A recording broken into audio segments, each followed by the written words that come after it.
Hello, welcome once again to my channel.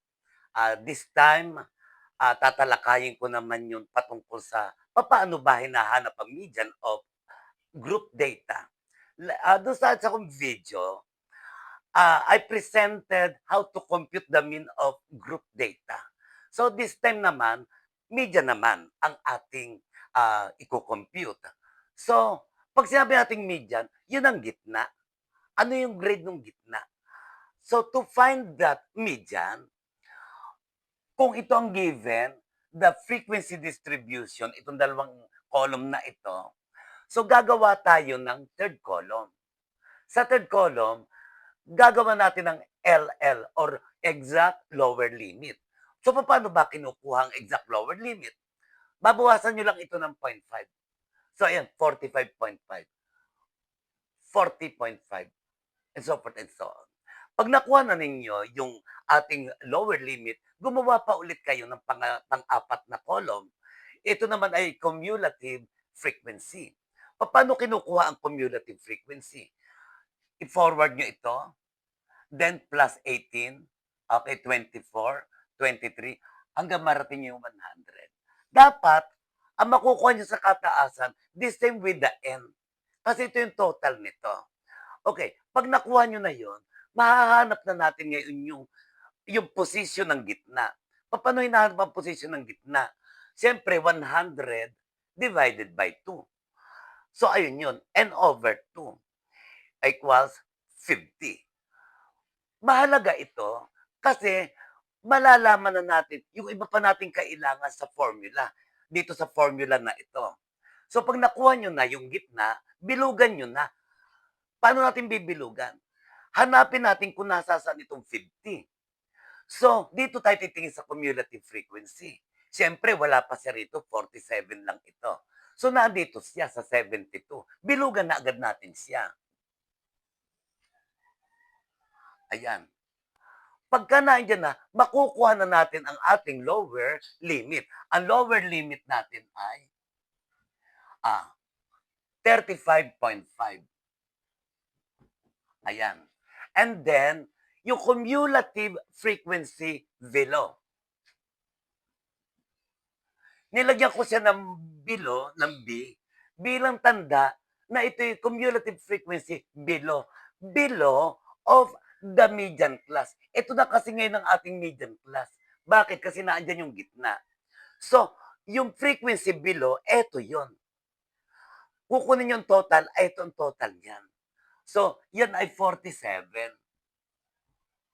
Okay. Pag meron na kayo noong cumulative frequency below, kukunin nyo naman yung frequency of the median class. Actually, ito yung big letter F lang sana. Pero ginawa ko na lang siya small letter. Nilagyan ko na lang ng median. Tanda na yun ang median. Okay, saan naman nakikita yun? Ito yung median class. Therefore, ito ang frequency ng median class. Ganun yun.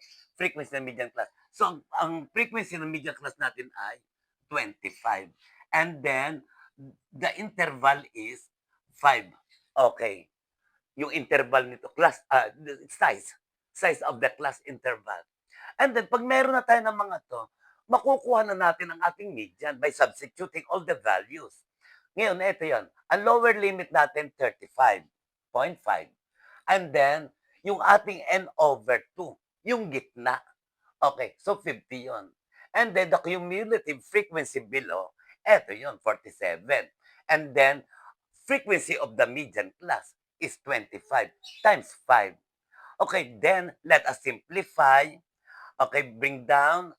Okay, the difference is 3 divided by 25 times 5. And then 3 divided by 25 is 0.12. And then let us multiply. And that is 0.6. And then let us find the sum. And then, eto na yun. Eto na yung ating median. 36.1. Ang isa pa sa ating topic ngayon ay yung quartile. Paano ba kinukuha yung quartile? Okay. Katulad dito, quartile of group data. Pag sinabi natin quartile, yung score, hinati into 4. Okay, na magkakasing laki yon. Okay. Yung kanina, yung kalahati ay median. Ito naman, hahati natin into four. Okay. So katulad nito, ang posisyon ng quartile 1 ay ang subscript ay 1, kaya i-multiply natin ang 1 dun sa n over 4 or n over 4. Ito yung position ng quartile 1. Ang position naman ng quartile 2 ay katulad din sa median. Bakit? Kasi quartile 2, ang subscript ay 2, ayun, i-multiply natin sa n, so 2n over 4. Pwedeng i-reduce sa simplest form. So yan ay magiging n over 2 na lang. Kaya yung quartile 2 is equal to median. Okay, ang position naman ng quartile 3 ay itong ah, subscript na 3, i-multiply natin sa n and then divided by 4. So, kung katulad nitong atin na to na 100 yung ating n, that will be 3 times 100 divided by 4. So, ang position ng ating quartile 3 ay yung 75. Okay. So, kung ito yung quartile 3, okay, kung ito yung quartile 3, ito yung upper 25%. Kasi simula doon ay 75%. 75%. So kung kayo ay, kunwari, pupunta kayo mag-apply kayo ng scholarship, hihinga kayo ng certification humingi ka ng certification na kasali ka sa upper 25%. So, ang pwedeng gamitin doon ng inyong guidance ay yung quartile. Kasi dito, yung simula, pag nakita natin ang grade nito, ayan, pag nakita natin ang grade nito, ay makukuha na natin yung kung ikaw ba ay pasok doon sa upper 25%. Let's say ang grade nito ay 80, itong quartile 3, at ang grade mo ay 81. Meaning, bibigyan ka ng certification kasi kasama ka doon sa upper 25%. So, this time, kuhanin nga natin ang value ng quartile 3. Okay, so hindi kayo malilito kasi katulad din lang ito ng formula kanina sa median. Meron lang kaming pagkakaiba. Kapag quartile 3 ang ating hahanapin, ganun din, kukunin din ang lower limit, and then yung position ng quartile 3, eto yon, 3 over n, at 3n over 4. And then, minus the cumulative frequency below, ito pinaltang ko, kanina median ito. So kung ang hinahanap ay quartile 3, ito ay quartile 3. Kung ang hinahanap ay quartile 1, ito ay 1. Okay. And then, atin na munang hanapin ang punasan ito. First thing that you have to do is to find first the position of quartile 3. At eto nga, yung position of quartile 3 is 75. Then, after identifying the position, tandaan nyo na rito sa ating table. Nasaan ngayon itong 75? Wala yan dito. Kasi sa 72 pa yan. Meaning, naandito ang quartile 3. Therefore, itong class interval na ito yung uh, uh, class of quartile 3. Okay, eto siya. Para mag-quartile 3 class interval. Okay. So dito, pag nabilugan na natin yan, marami na tayong makukuha yung lahat ng mga kailangan natin. Tulad ng lower limit. So, ang lower limit natin dyan ay, eto yon, 40 doon sa binilugan natin. Kasi dito sa quartile 3 uh, uh, class interval, babawasan lang natin yan ng 0.5. So that is 40.5. And then, yung ating 3n over 4, 3n over 4, that is 75. Ito yon. And then, yung cumulative frequency below, ibig sabihin, yung below nito, of the quartile 3 class. So, ito yung 72. Ayun, 72. And then, yung frequency of the quartile 3 class, ay di eto yun. Etong quartile 3 class, therefore, ito yung kanyang frequency. Ang frequency niya ay, okay, that is 21. Ayun, pag meron na kayo, all we need to do is to just substitute this value to the given formula.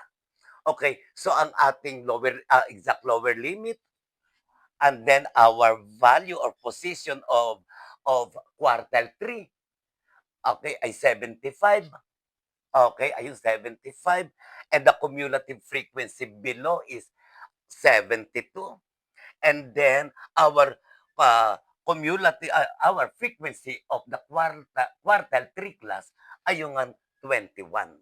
Okay, so ito yung ating cumulative frequency below. Ito yung frequency of quartile 3. Quartile 3. Then, substitute and simplify.